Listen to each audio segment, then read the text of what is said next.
আসসালামু আলাইকুম রহমতুল্লাহ। সম্মানিত দর্শক শ্রোতা মণ্ডলী, প্রত্যেককে সুস্বাগতম জানাচ্ছি। আল্লাহ রাব্বুল আলামিনের সৃষ্টি বৈচিত্র্যের মধ্যে আমাদের জন্য অনেক শিক্ষণীয় অনেক জিনিস রয়েছে, যদি আমরা সেটি উপলব্ধি করতে পারি। যদিও একটি নিকৃষ্ট প্রাণী হয় অথবা সেটি একটি উৎকৃষ্ট প্রাণী হয়। এই প্রাণীগুলোর মধ্যে নিকৃষ্ট একটি প্রাণী হচ্ছে কুকুর, যাকে আমরা নিকৃষ্ট হিসাবে চিনে থাকি।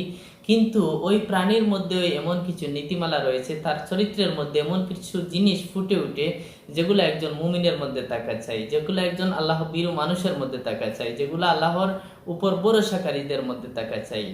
যেমন কুকুরের মধ্যে উৎকৃষ্ট কিছু কাজ রয়েছে, তেমন নিকৃষ্ট কাজ রয়েছে। একজন আল্লাহর প্রিয় বান্দা নাকি কুকুরকে বলেছিলেন, তুমি যে এখানে সেখানে প্রস্রাব করো, কোনো বাধা না দিলাম, কিন্তু তুমি দেয়ালের মধ্যে কেন প্রস্রাব করো, গাছের মধ্যে কেন করো? এগুলার কারণ কুকুর বলছিল নাকি উনাকে যে আমি এখানে সেখানে মাটিতে প্রস্রাব করি না, হয়তো এখানে আল্লাহর কোনো প্রিয় বান্দা সিজদা দিতে পারেন, যার জন্য আমি এখানে সেখানে না করে ওয়ালের মধ্যে গাছের মধ্যে করে দেই।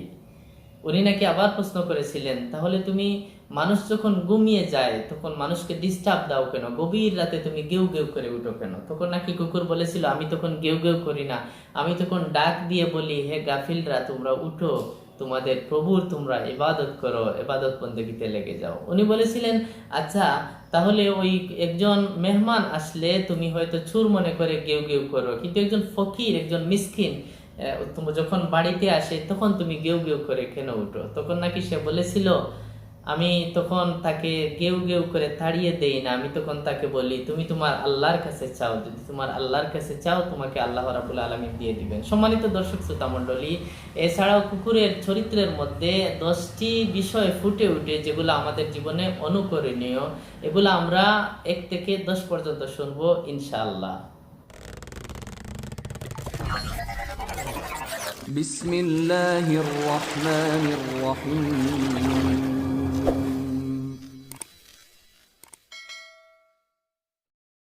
কুকুরের জীবনীর মধ্যে, তার চরিত্রের মধ্যে যেগুলা জিনিস ফুটে উঠে, তার মধ্যে 1 নম্বরে হচ্ছে কুকুর বেশি সময় ক্ষুধার্ত থাকে। এটি হচ্ছে আল্লাহ ভীরু মানুষের একটি চরিত্র, এটি হচ্ছে রোজাদার মানুষের একটি চরিত্র। 2 নম্বরে যে জিনিসটি ফুটে উঠে, কুকুরের কোনো গড় নেই, বাড়ি নেই, এটি হচ্ছে আল্লাহর উপর ভরসাকারীদের একটি নিদর্শন।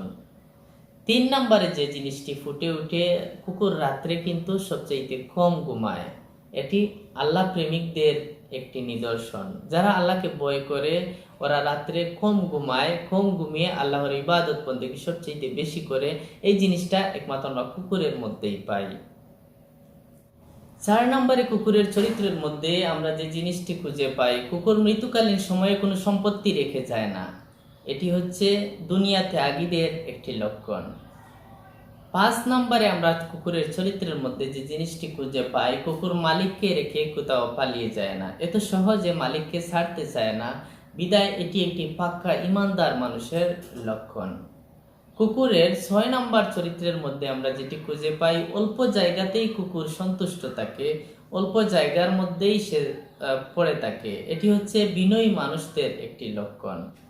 7 নম্বরে কুকুরের চরিত্রের মধ্যে আমরা যেটি খুঁজে পাই, তার জায়গা যদি কেহ দখল করে নেয়, তার যে স্থানে সে ছিল ওই জায়গাটা কেহ দখল করলে সে অটোমেটিকলি ওই জায়গাটা ছেড়ে দেয়, যেটি আল্লাহর উপর রাজি খুশির একটি তার নিদর্শন। 8 নম্বরে কুকুরের চরিত্রের মধ্যে যে জিনিসটি খুঁজে পাওয়া যায়, মালিক তাকে কখনো প্রহার করলেও, মারলেও আবার কিছুক্ষণ পর তাকে ডাক দিলে সে আবার চলে আসে, এটি নম্র লোকদের একটি লক্ষণ। যেমন আল্লাহ রাব্বুল আলামিন আমাদেরকে কোনো কষ্টে ফেলে দিলেও আবার আল্লাহর ডাকে যেন আমরা সাড়া দেই।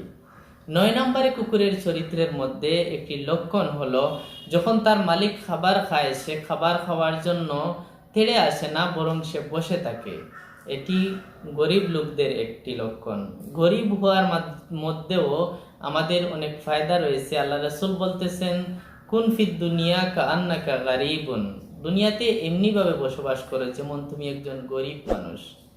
10 নম্বরে কুকুরের চরিত্রের মধ্যে আমরা একটি জিনিস খুঁজে পাই, কুকুরকে তার গড় থেকে তার মালিক সহ অন্য কোথাও স্থানান্তর করলে সে ওই জায়গাতেই চলে যায়, ওখানেই সে বসবাস শুরু করে দেয়, এটি পেরেশানহীন মানুষদের একটি লক্ষণ।